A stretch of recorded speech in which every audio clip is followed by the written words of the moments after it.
आमच्या आनंदामध्ये बाधा आणणारी एक प्रमुख बाब म्हणजे भयाची प्रेरणा होय.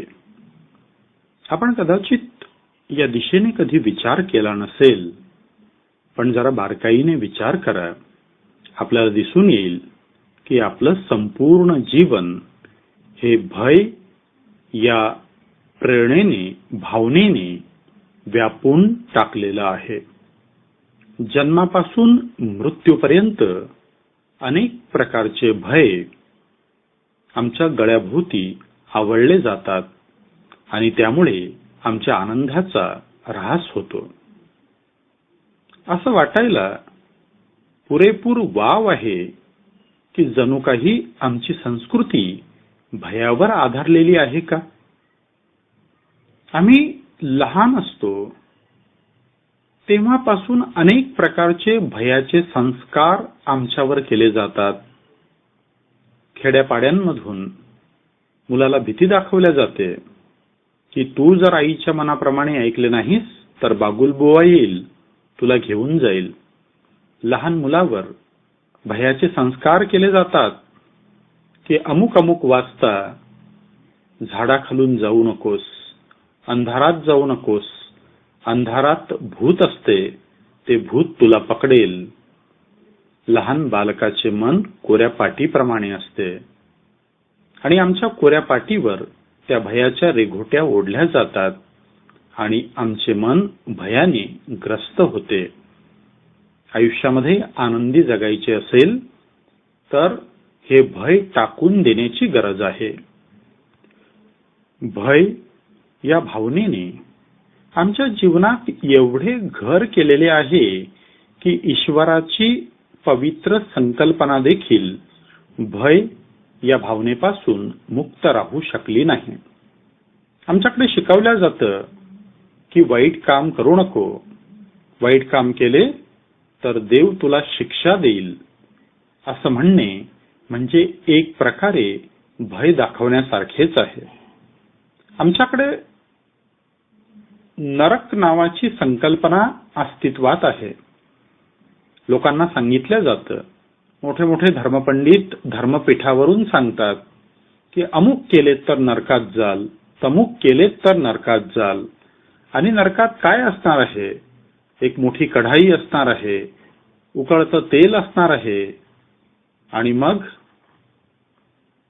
त्या तेलामध्ये तुम्हाला तळल्या जाणार आहे, चटके दिल्या जाणार आहे.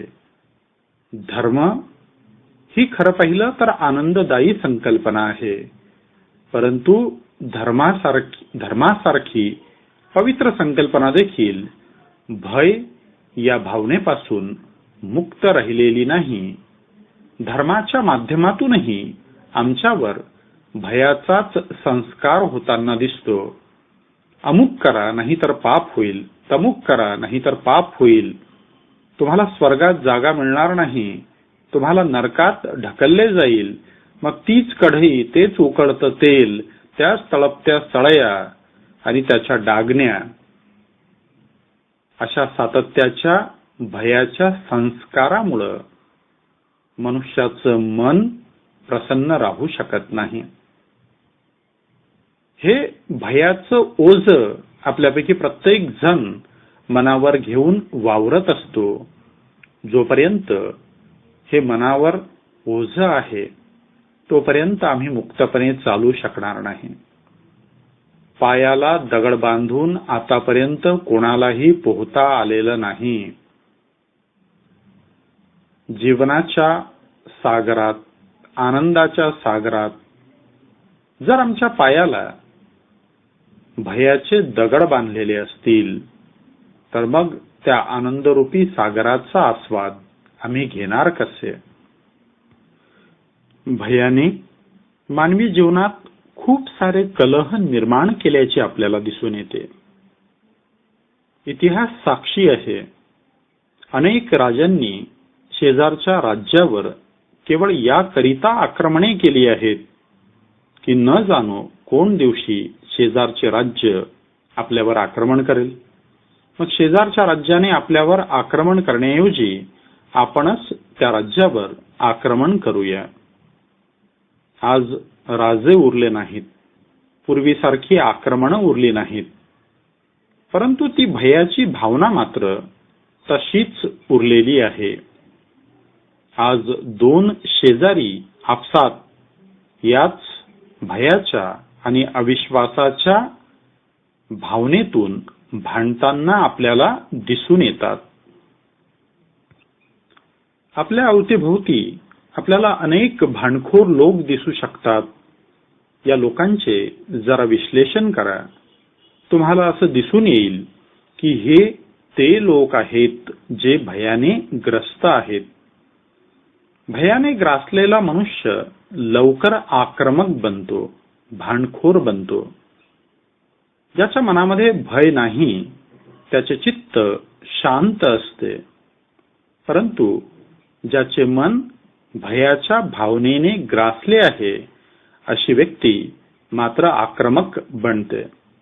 सदैव कुणीतरी आपल्यावर आक्रमण करेल का, आपल्यावर हल्ला करेल का, आपले नुकसान करेल का, असे विचार भयग्रस्त व्यक्तीच्या मनामध्ये घोळत असतात आणि या विचारांमुळेच ती व्यक्ती आक्रमक बनलेली असते.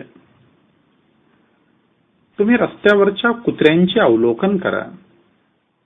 त्यामधले जर एखादे कुत्रे अशक्त असेल, त्याचा एखादा पाय मोडला असेल, तर असेच कुत्रे आपल्याला अधिकाधिक वेळा भुंकताना दिसून येते. त्याच्या शेजारून जेव्हा एखादे सुदृढ कुत्रे जात असते, तेव्हा या लंगड्या कुत्र्याला वाटत असते की ते कुत्रे आपला चावा घेण्यासाठीच येत आहे. ते कुत्रे आपल्याला चावा घेईल का, या भावनेने हे लंगड कुत्र सातत्यानं भुंकत राहते. त्याच्यामधली भयाची भावना त्याला आक्रमक करते. पूर्वीच्या काळचे योद्धा लोक कमरेला तलवार बाळगायचे आणि आताचे काही लोक कमरेला पिस्तूल बाळगतात. पूर्वीचे तलवार बाळगणारे लोक आणि आताचे कमरेला पिस्तूल बाळगणारे लोक यांच्यात फारसा फरक नाही. कमरेला पिस्तूल कोण बाळगतो? ज्याच्या मनामध्ये ही भीती आहे की माझ्यावर हल्ला होईल का, माझ्यावर कोणी वार करेल का, असाच व्यक्ती जवळ शस्त्र बाळगतो.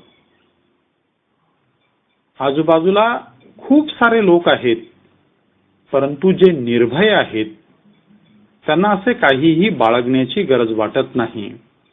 परंतु जी व्यक्ती मनातून भयाने ग्रस्त झालेली आहे, जिला असे सातत्याने वाटते की आपल्यावर कोणी हल्ला करेल का, अशी व्यक्ती प्रतिहल्ल्याची तयारी करते, नव्हे हल्ला करण्याची तयारी करते आणि त्याकरिता जवळ शस्त्र बाळगते. कमरेला पिस्तूल असणारी व्यक्ती आपल्याला शूर वाटू शकते, परंतु तिचे हे असे शूर दिसणे फक्त वरकरणी असते, कारण ती मनातून घाबरलेली असते. ती मनातून घाबरलेली असते म्हणूनच ती शस्त्र जवळ बाळगत असते. ती हल्ल्याची किंवा प्रतिहल्ल्याची तयारी करत असते. अशी व्यक्ती कधीही आनंदी असू शकत नाही. आयुष्यामध्ये जर आनंदी व्हायचे असेल तर भयावर मात करा, भयमुक्त होऊन जगायला शिका. अनेक गोष्टींचे भय आम्ही आमच्या मनामध्ये बाळगले असते.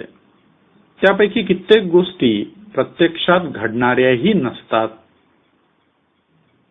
कित्येकदा आमचेच मन आमचे वैरी झाल्याप्रमाणे विचार करत असते आणि मनातल्या मनात योजना बनवत असते. ऑफिसामधल्या साहेबांशी काही खटका उडाला असेल तर मग उद्या साहेब आपल्याला नोटीस देणार, परवा आपली विभागीय चौकशी करणार, त्याच्या पुढच्या दिवशी आपल्याला काढून टाकणार, असे विविध विचार आपल्या मनामध्ये घोळू लागतात. आणि मग आपलं मन असे झाले तर मी काय करेल याचा विचार करू लागतं. क्रिया घडलेली नसतानाच तिला आपलं मन प्रतिक्रिया देऊ लागतं. हल्ल्याची, प्रत्युत्तराची योजना बनवू लागतं. आपल्या मनामध्ये सारखे तेच विचार घोळतात.